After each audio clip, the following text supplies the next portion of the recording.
దేవుని పరిశుద్ధ నామములకు మరి మహిమ కలుగునుగాక. ప్రియమైన దేవుని బిడ్డలారా, మరి కృపాదీవెన గాస్పల్ మినిస్ట్రీస్ మీకు ఎల్లవేళలా మరి వాక్యాలు అందిస్తూ ఆత్మీయంగా మిమ్మల్ని బలపరుస్తున్న కృపాదీవెన గాస్పల్ మినిస్ట్రీస్ మీ కొరకు ప్రార్థన చేస్తుంది. దేవునికి మరి స్తోత్రం. మరి ఈరోజు ఆదివారము, పునరుత్థాన దినము. యేసు ప్రభువు మరి మరణాన్ని గెలిచి లేచిన రోజును పునరుత్థాన దినము అని అంటున్నాం. మరి ఈస్టర్ అని కూడా అంటుంటారు. అయితే మరి కొన్ని మాటలు మనము జ్ఞాపకం చేసుకుందాం. దానికి ముందుగా మరి దేవుని చిన్న ప్రార్థన చేసుకొని దేవుని వాక్యంలోకి మనం వెళదాం. ప్రార్థన చేసుకుందాం. మహాగరుడా, మహోన్నతుడా, పరిశుద్ధుడా, ప్రేమగల తండ్రి, కృపా సత్య సంపూర్ణుడా, నీ పాదములకు వందనాలు, స్తోత్రాలు చెల్లిస్తున్నాం.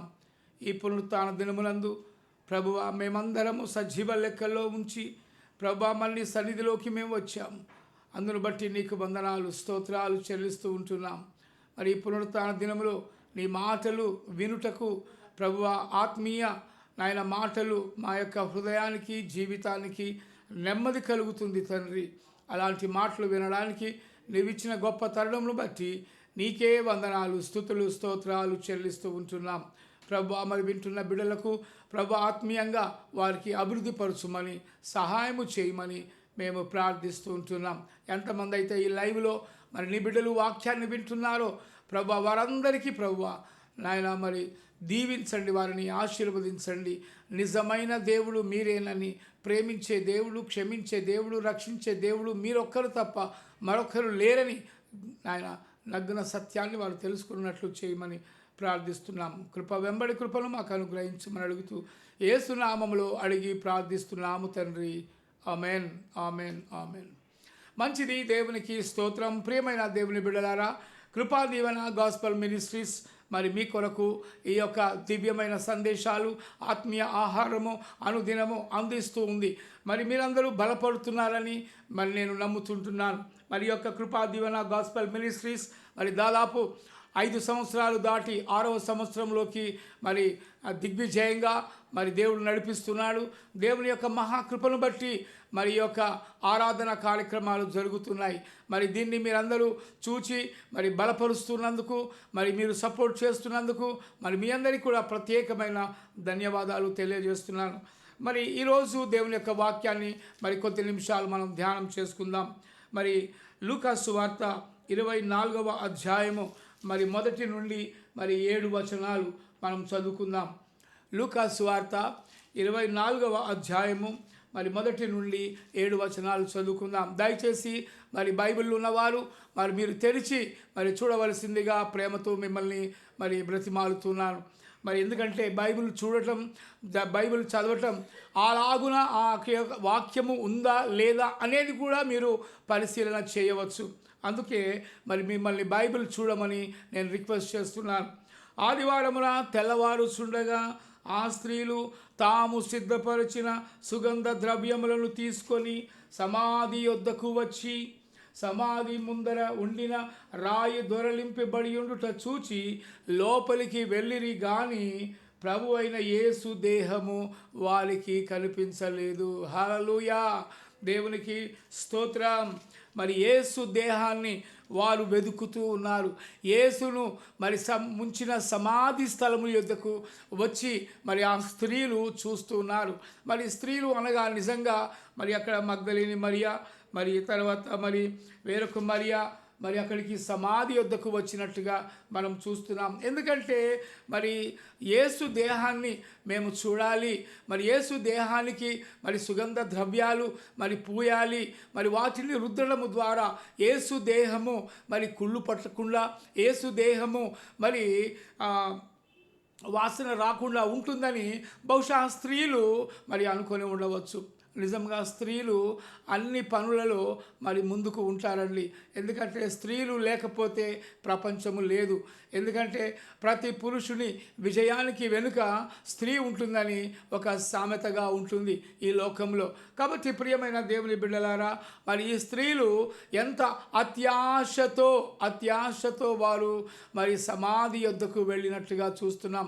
అది కూడా పెందల కడనే, తెల్లవారుజామున, ఆదివారమున, ఇంకా సూర్యుడు ఉదయించక మునిపే వారు సమాధి యొద్దకు పరుగెత్తుకొని వెళ్ళి మరి ఆ యేసు దేహము ఉంచిన ఆ సమాధి యొద్దకు వచ్చినప్పుడు అక్కడ సమాధి మీద ఉన్న పెద్ద బండరాయి తొలగించబడి ఉండుట చూస్తున్నారు వాళ్ళు. నిజంగా మరి అంత పెద్ద రాయి మరి సమాధికి మరి సీలు వేసి మరి గొలుసులతో బంధించి కట్టి మరి యేసు దేహాన్ని ఎవరైనా తీసుకెళ్తారేమోనని ఆ యొక్క మరి రోమా సామ్రాజ్యము వారు మరి గొలుసులతో బంధించినట్టుగా చూస్తున్నాం. ప్రియమైన దేవుని బిడ్డలారా, మరి యేసు ప్రభువును బంధించి ఉంచుట దేనికి కూడా సాధ్యము కాదు. ఎందుకంటే మరణము ఆయనను బంధించి ఉంచుట అసాధ్యము అని అపోస్తలుడైన పౌలు మరి చెబుతున్నాడు. కాబట్టి మరి అక్కడ సమాధి యొద్ద ఉన్న బండరాయిని తొలగించి ఆ పక్కకు అలా తొలగించినట్టుగా చూస్తున్నాం. మరి ఎవరు తొలగించి ఉంటారు? మనం ప్రశ్నలు వేసుకుందాం. మరి అంత పెద్ద రాయిని మరి రోమా సామ్రాజ్యము వారు మరి అక్కడ మరి రాయిని మూసివేసి యేసు దేహాన్ని లోపల పెట్టి మరి రాయిని మూసివేసి గొలుసులతో మరి బంధించి సీలు వేసి మరి అక్కడ మరి సైనికులు మరి రోమా సైనికులు కాపలా ఉన్నట్టుగా కూడా మనము చూస్తూ ఉన్నాం. మరి ఇంత పకడ్బందీగా మరి సెక్యూరిటీని పెట్టినా కూడా మరి ఆ బండరాయి తొలగిపోయినట్టుగా చూస్తున్నాం. హల్లెలూయా!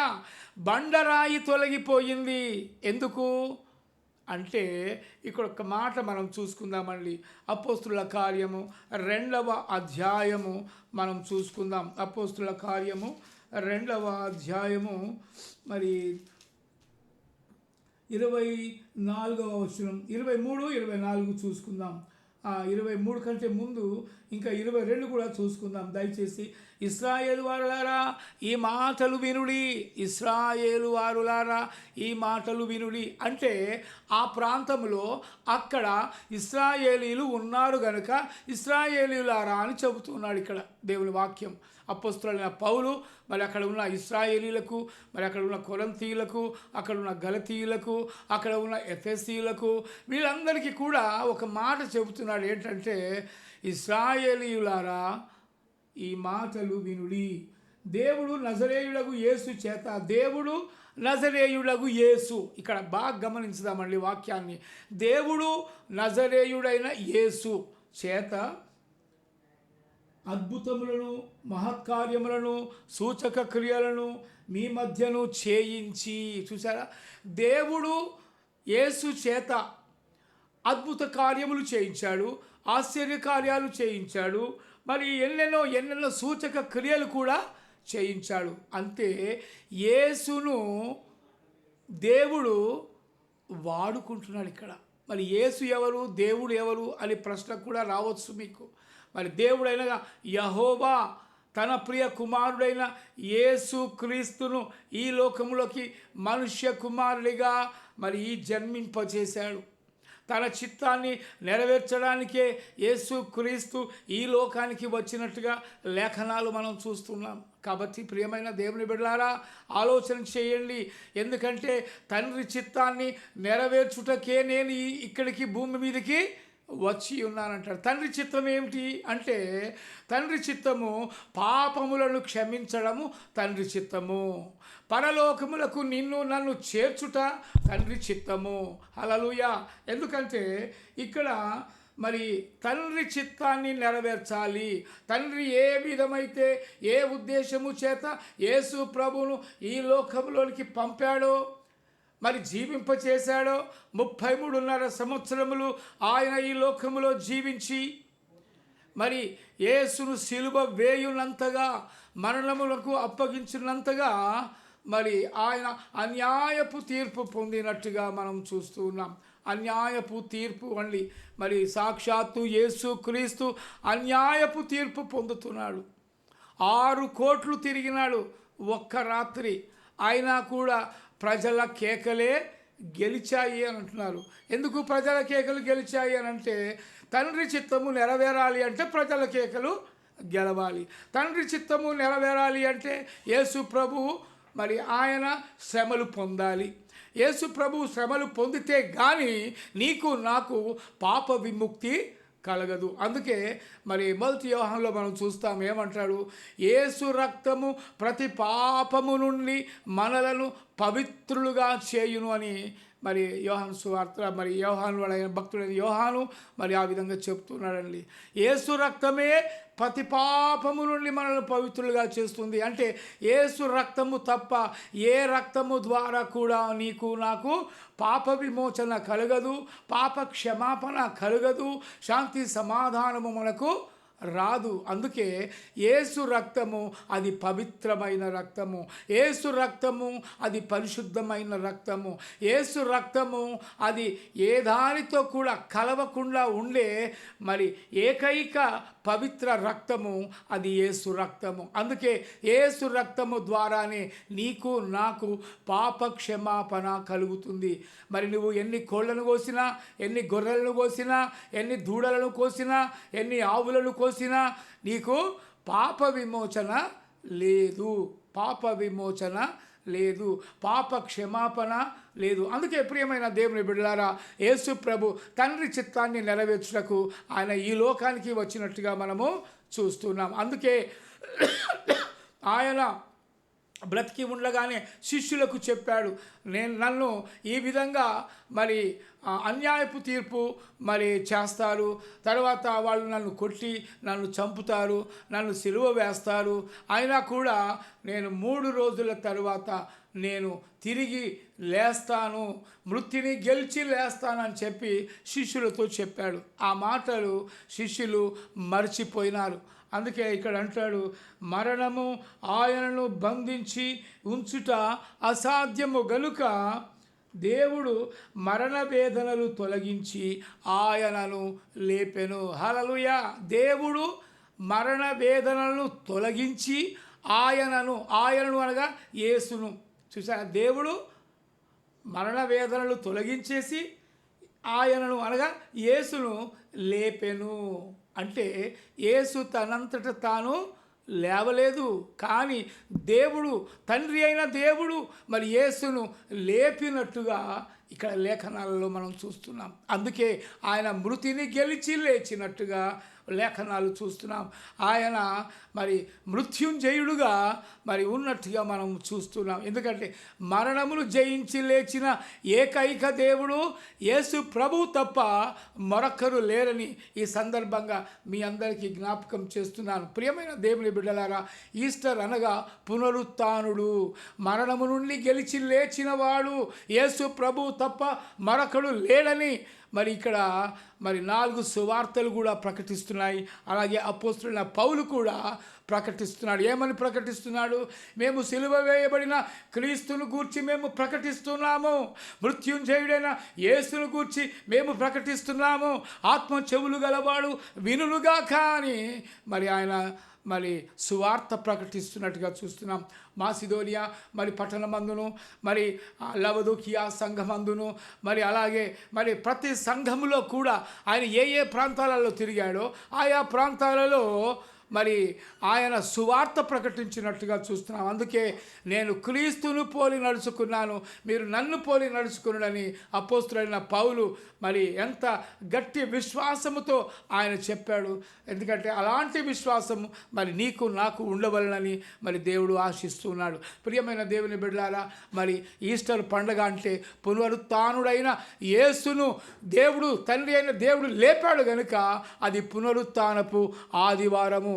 ఒకటి చెప్పాలంటే మరి యేసు ప్రభును ఆనాడు మరి 33వ సంవత్సరంలో ఏప్రిల్ 3వ తారీఖు నాడు మరి ఆయనను సిలువ వేసినట్టుగా చరిత్ర మరి చెబుతుంది. చరిత్రకారులు ఆనాడు రాసి పెట్టారు కనుక మరి వాటి అన్నిటినీ లెక్కలు వేసి చూడగా మరి ఏప్రిల్ 3వ తారీఖు, అలాగే ఏప్రిల్ 5వ తారీఖు, మరి ఆ 5వ తారీఖున ఆయన పునరుత్థానుడైనట్టుగా, తెల్లవారుజామున వేకువజామున ఆయన పునరుత్థానుడైనట్టుగా దేవుడు ఆయనను లేపెను. ఎందుకంటే మరణము ఆయనను బంధించి ఉంచుట అసాధ్యము. ఎట్టి పరిస్థితులలో మరణము ఏమి చేయదు. ఎందుకంటే మరణమును గెలిచి లేచిన ఏకైక దేవుడు యేసు ప్రభు తప్ప మరొకరు లేరు. మరి నీ కొరకు నా కొరకు ప్రాణము పెట్టి రక్తము కార్చిన ఏకైక దేవుడు మరి యేసు ప్రభు తప్ప మరొకడు లేడని మరి బైబిల్ గ్రంథము సాక్షిగా నేను మీకు ఈ వాక్యాన్ని తెలియజేస్తున్నాను. ప్రియమైన దేవుని బిడ్డలారా, ఆలోచన చేయండి.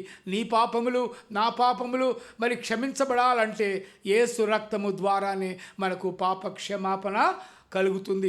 అందుకే యేసు నిన్ను నన్ను ప్రేమిస్తూ ఉన్నాడు, నిన్ను నన్ను క్షమిస్తూ ఉన్నాడు, నిన్ను నన్ను రక్షిస్తూ ఉన్నాడు. ఎందుకంటే ఆయన నశించిన దానిని వెదకి రక్షించుటకే ఆయన ఈ లోకానికి వచ్చినట్టుగా మనం చూస్తున్నాం. అందుకే ప్రియమైన దేవుని బిడ్డలారా, మరి ఇక్కడ ఏమంటున్నాడంటే, ఇంకా మరణము ఆయనను బంధించి ఉంచుట అసాధ్యము కనుక దేవుడు మరణ వేదనలు తొలగించి ఆయనను లేపెను. అలాగే మరి దావీదు ఏమంటున్నాడంటే, ఆయనను గూర్చి దావీదు ఇట్లా పలికెను, నేను ఎల్లప్పుడూ నా ఎదుట ప్రభువును చూచుచుంటిని. ఎంత గొప్ప విశ్వాసం అండి దావీదు కూడా. నేను ఎల్లప్పుడూ ప్రభువును గూర్చి నేను ప్రభువును చూచుచున్నాను, ప్రభువును గూర్చి నా నోరు నా నాలుక స్తుతిస్తూ ఉంది అని చెప్పి మరి దావీదు మహాభక్తుడు మరి అంటున్నట్టుగా చూస్తున్నాం. మరి దావీదు దినమునకు 7 మారులు మరి ఆయనను స్తుతించాడు. మరి నీవెన్నిసార్లు స్తుతిస్తున్నావు, నీవెన్నిసార్లు జ్ఞాపకం చేసుకుంటున్నావు యేసు ప్రభువుని, నువ్వెన్నిసార్లు బైబిల్ చదువుతున్నావు, నీవెన్నిసార్లు మరి దేవుని జ్ఞాపకం చేసుకుంటున్నావు, నీవెన్నిసార్లు యేసు ప్రభువుని గురించి సువార్త ప్రకటిస్తున్నావు, అది నీకే ప్రశ్న వేస్తున్నాడు దేవుడు. దానికి జవాబుదారివి నీవే సుమా. జ్ఞాపకం చేసుకోండి. యేసు ప్రభు ద్వారానే మనకు రక్షణ, యేసు ప్రభు ద్వారానే పాప క్షమాపణ, యేసు ప్రభు ద్వారానే మనం పశ్చాత్తాపపడి పరలోక రాజ్య వారసులము కావాలంటే నేనే మార్గము, నేనే సత్యము, నేనే జీవమని పలికిన యేసయ్య మాటలు మన జీవితానికి మన హృదయానికి జీవపు ఊటలు. కాబట్టి ప్రియమైన దేవుని బిడ్డలారా, మరి యేసు ప్రభు యొక్క రక్తము ద్వారా నీకు నాకు పాప విమోచన కలుగుతుంది. ఇలా పాపాలను క్షమించే దేవుడు యేసు ప్రభు తప్ప మరొకరు లేరని ఈ సందర్భంగా మీకు జ్ఞాపకం చేస్తున్నాను. కనుక ప్రియమైన దేవుని బిడ్డలారా, ఎటువైపు మనం చూస్తున్నాం? లోకం వైపు ఉన్నామా, పరలోకం వైపు చూస్తున్నామా? ఈ లోకం శాశ్వతము కాదు. అందుకే పరలోకమే మనకు శాశ్వతం. ఏదో ఒకరోజు ఈ లోకాన్ని మనం విడిచి వెళ్ళవలసిందే. కాబట్టి ఓ యవనుడా, నువ్వు సంతోషపడు, కానీ నీ యొక్క క్రియలను బట్టి నీకు తీర్పు ఉన్నదనేది నీవు మర్చిపోవద్దు. అందుకే మరి యవనస్తులకు మరి చెబుతున్నాడు ఇక్కడ ఏంటంటే, యవనుడా సంతోషపడుము, తినుము, త్రాగుము, సుఖించుము, కానీ వాటన్నిటిని బట్టి నీకు తీర్పు ఉంటుంది, జాగ్రత్త అని యేసు ప్రభు నిన్ను నన్ను హెచ్చరిస్తూ ఉన్నాడు. ఈరోజు ఈ మాటలు వింటున్న మీకు కూడా ఈ మాటలతో దేవుడు మాట్లాడుతున్నాడని మరి గ్రహించవలసిందిగా ప్రేమతో మిమ్మల్ని మరి బ్రతిమాలి అడుగుతుంటున్నాను. అందుకే ప్రియమైన దేవుని బిడ్డలారా, మరి ఇక్కడ ఏమంటున్నాడంటే, ఇంకొక మాట దావీదు అంటున్నాడు, నా ఎదుట ప్రభువును చూచుచుంటిని. ప్రభువును అని పెద్ద అక్షరాలతో ఉంది ఇక్కడ. ప్రభువు పెద్ద అక్షరాలతో ఉన్నప్పుడు అది దేవుడైన యెహోవా అని మనము జ్ఞాపకం చేసుకోవాలి. అలాగే ఆయన నా కుడి పార్శ్వమున ఉన్నాడు కనుక నేను కదల్చబడను. నిజంగా దేవుడు మనకు తోడుగా ఉంటే మనం ఎవరికి కూడా భయపడాల్సిన అవసరము లేదు. ఎన్ని చట్టాలు వచ్చినా, ఎన్ని రూల్స్ వచ్చినా, క్రైస్తవులకు ఎన్ని క్రైస్తవులకు వ్యతిరేకంగా ఎన్ని చట్టాలు ప్రభుత్వాలు మార్చినా క్రైస్తవుడు భయపడడు. కారణం ప్రియమైన దేవుని బిడ్డలారా, క్రైస్తవులు సింహముల వంటి వారు. ఎవరికి కూడా భయపడరు. ఎందుకంటే మరణము బంధించి ఉంచుట అసాధ్యము గనుక ఆయనను నమ్ముకున్న వారికి ఏ మేలు కూడా కొదవై ఉండదు. అందుకే ప్రియమైన దేవుని బిడ్డలారా, మరి ఈ సమయాన మనం ఏం ఆలోచిస్తున్నాం? ప్రభుత్వం ఏం చేస్తుంది?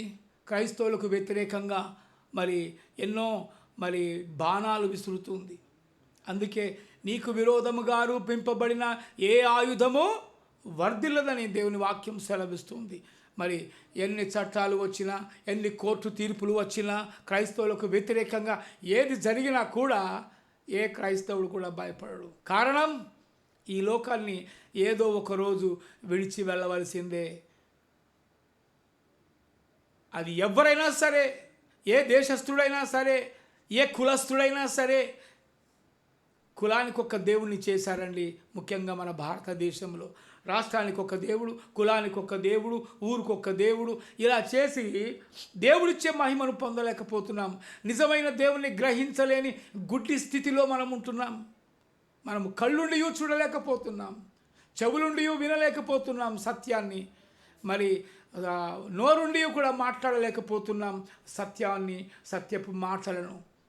ఆలోచించండి ప్రియమైన దేవుని బిడ్డలారా, ఎటువైపు మన జీవిత ప్రయాణము? ఏదో కొంతకాలము మనం జీవించడానికి ఈ లోకానికి వచ్చాం. ఒకరు ముందు, ఒకరు వెనుక ఈ లోకానికి విడిచి వెళ్ళిపోతున్నాం. మనం ఎక్కడికి వెళ్తున్నామో, చనిపోయిన తర్వాత ఎక్కడికి వెళతామో అని ఒక్కసారైనా నువ్వు ఆలోచించావా? ఒకడు అంటాడు, అరే ఈ లోకంలో బ్రతికినప్పుడే తినాలి, తాగాలి, సుఖించాలి, ఆడికి పోయిన తర్వాత ఏడికి పోతామో మనకు తెలుసా అని గ్రుడ్డిగా మాట్లాడుతుంటారు కొంతమంది. కానీ పరలోకం అనేది ఒకటి ఉంటుంది, దాన్నే మోక్షము అని అంటారు. మోక్షము అని అంటారు. పరలోకం అంటే మోక్షము. ఇది మోక్ష మార్గము. ఏసే మోక్ష మార్గము, ఏసే పరలోకానికి మార్గము, ఏసే సత్యము, ఏసే జీవము. అలాంటి సత్యపు మాటలు యేసు ద్వారా, అలాంటి రక్షణ నీకు నాకు ఎవరి ద్వారా కూడా దొరకదనే సత్యాన్ని మీరు గ్రహించాలి ప్రియమైన దేవుని బిడ్డలారా. మరి ఈ మాటలు మీకు వినబడుతున్నాయంటే దేవుడు మిమ్మల్ని ప్రేమిస్తున్నాడు గనుక ఈ మాటలు ఈరోజు మీరు వింటున్నారు. దాన్ని గ్రహించాలి, దాన్ని పాటించాలి, దాని ప్రకారంగా మనము జీవించాలి. అదే దేవుడు కోరుకుంటున్నాడు. ఎందుకంటే హృదయము అన్నింటికంటే మోసకరమైనది. ఈ హృదయములో ఎన్నెన్నో చెడు ఆలోచనలు వస్తుంటాయి. ఈ చెడు ఆలోచనలు కలిగించేవాడు దుష్టుడు. అందుకే దుష్ట తలంపులతో ఈ దేశాన్ని నాశనం చేస్తున్నారు కొంతమంది. ఆలోచన చేయండి ప్రియమైన దేవుని బిడ్డలారా, ఈ దేశం ఎటువైపు వెళుతుంది, ఈ ప్రజలు ఎటువైపు వెళుతున్నారు ఆలోచన చేద్దాం. అందుకే దేశమా, దేవుడు నిన్ను ప్రేమిస్తున్నాడు. దేవుడు లోకమును ఎంతో ప్రేమించెను కాగా తన అద్వితీయ కుమారుని యందు పుట్టిన వాని యందు విశ్వాసముంచు ప్రతివాడు నశింపక నిత్య జీవములోకి వెళతాడని దేవుని వాక్యం సెలవిస్తుంది. ఎవడు కూడా నశించడం దేవునికి ఇష్టం లేదు.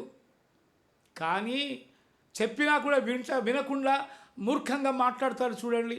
అలాంటి వారికి శ్రమలు సంభవించబోతున్నాయి. దేవుని బిడ్డలను ఎవడైనా చెయ్యి వేసి, దేవుని బిడ్డలను అనగా క్రైస్తవులను ఎవడైనా చెయ్యి వేస్తే ఆ తీర్పు, దేవుని యొద్ద నుంచి వచ్చే తీర్పును నీవు తట్టుకోలేవు. జాగ్రత్త. అందుకే ప్రియమైన దేవుని బిడ్డలారా, ఎటువైపు నీ ప్రయాణం, నీ జీవిత ప్రయాణం ఎటువైపు అనేది ఒక్కసారి ఆలోచించుకో. ఈ పునరుత్థాన దినమునందు దేవుడు నీతో మాట్లాడుతూ ఉన్నాడు. నేను ఎటువైపు వెళుతున్నాను, నా జీవిత ప్రయాణం ఏంటి, నా జీవిత గమ్యం ఏంటి అని ఒక్కసారి నీవు ఆలోచించి నీవు పరిశీలించుకో. నీవు పరిశీలన చేసుకో, నీ ఆత్మ పరిశీలన చేసుకో, నీ హృదయాన్ని నీవు పరిశీలించుకో, శోధించు, చూడు. ఎందుకంటే దేవుడు నీ పక్షాన ఉన్నాడు, నీతో మాట్లాడుతున్నాడు. ఆయన నిన్ను నన్ను రక్షించవలని ఆయన ఇష్టపడుతున్నాడు. దేవుని వద్దకు వస్తావా? దేవుని మాటలు వింటావా? దేవునితో నువ్వు సంబంధం కలిగి ఉంటావా? లేక ఈ లోకం వైపే చూస్తావా? ఈ లోకం ఏదో ఒకరోజు నువ్వు విడిచిపెట్టి పోవాలి. అనగా ఎక్కడికో మనం వెళ్ళాలి. ఆ గమ్యమే పరలోకము, ఆ గమ్యమే మోక్షము. అది యేసు ద్వారా తప్ప మరి ఎవరి యొద్ద కూడా మనకు దొరకదు. ఆయనను నమ్ముకుంటే, ఆయన యందు విశ్వాసం ఉంటేనే నీవు పరలోకానికి నీవు వెళతావన్న నగ్న సత్యాన్ని ఈరోజు దేవుడు నీకు చెబుతున్నాడు. చెవులు గలవాడు, ఆత్మ చెవులు గలవాడు వినుగాక. దేవుడు మీ అందరినీ దీవించునుగాక. ఆమేన్. ప్రార్థన చేసుకుందాం. మహాగణుడా, మహోన్నతుడా, ఈ మాటలు విన్న ప్రతి ఒక్క బిడ్డను ప్రభువా పేరు పేరు వరుసను మరి దీవించండి, ఆశీర్వదించండి. వారి కుటుంబాలను, వారి జీవితాలను మీరు ముట్టండి, తాకండి, వారి సమస్యలను తీర్చండి ప్రభువా. ఆర్థిక ఇబ్బందులు ఏవి ఉన్నా వాటన్నిటిని తొలగించి ప్రభువా వారికి రక్షణ దయచేయండి. ప్రతి వారిని మోకాళ్ళు యేసు నామములో వంగునట్లు చేయండి. ప్రతి వారిని రక్షించుమని యేసు క్రీస్తు అతి పరిశుద్ధ నామములో అడిగి ప్రార్థిస్తూ మేలులన్నీ పొందుకొని ఉన్నాము తండ్రి. Amen, amen, amen. దేవుడు మీ అందరినీ దీవించునుగాక.